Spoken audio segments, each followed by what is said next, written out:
Hello, I'm David Chaston with 90 at 9, brought to you by interest.co.nz. This week at everything you need to know in 90 seconds at 9 o'clock. With news, we may be at an inflection point in interest rate markets.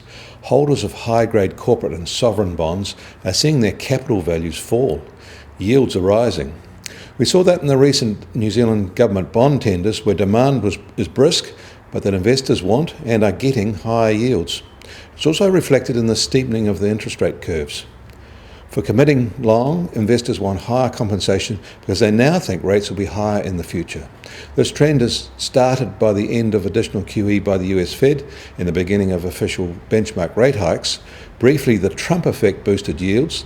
Now it is European markets that are leading the way. German bond yields are rising, and those for other major economies in the region are rising as well.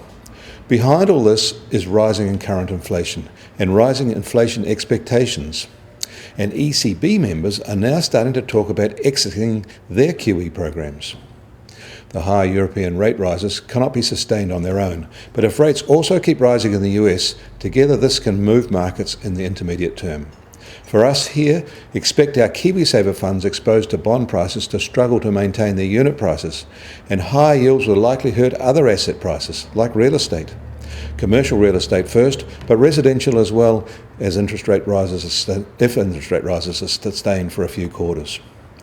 The giant American service sector is expanding in January at its fastest pace since November 2015, 14 months ago. This has been driven by faster rises in business activity and new work. Input cost inflation, however, has slowed since the last month. Firms are reporting their strongest business outlook in nearly 2 years. That input inflation cost could turn up quickly if the trend is sustained. Sales of newly constructed American homes reached 563,000 in 2016, which is a 12.2% jump on the previous year. However, the year ended on quite a soft note. In Australia, bank treasurers will need to raise $135 billion of funding in debt markets this year, mostly replacing existing arrangements that are expiring. So far in January, they've placed $5.3 billion in local markets and $8 billion in international markets. That is a quicker pace than usual for this time of year, but there's still more than $120 billion to go. There are two risks for them other than rising interest rates.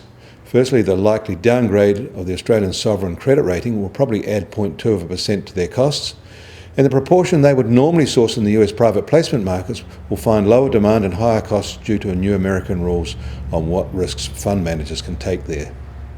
In New York, the US Treasury 10-year yield is holding at 2.53% today after some solid rises recently. We should also note that credit spreads for Australasian investment-grade debt are actually at their lowest level since November 2007. In other words, their lowest in more than 9 years. Wholesale interest rates may be rising, and they are, but banks can currently access funding at tighter spreads than we've seen in a long time. Oil prices are higher today by between 50 cents and $1, and now just under $54 for the US benchmark, while the Brent benchmark is just under $56.50 a barrel. The gold price is sharply lower today, however, down $13 to $1,186 an ounce. And the New Zealand dollar is also a little lower at 72.3 US cents. On the cross rates, we're at 96 Aussie cents, and against the euro at 67.8 euro cents. The TWI is still high at 78. I'm David Chaston. That was 90 at 9, brought to you by interest.co.nz.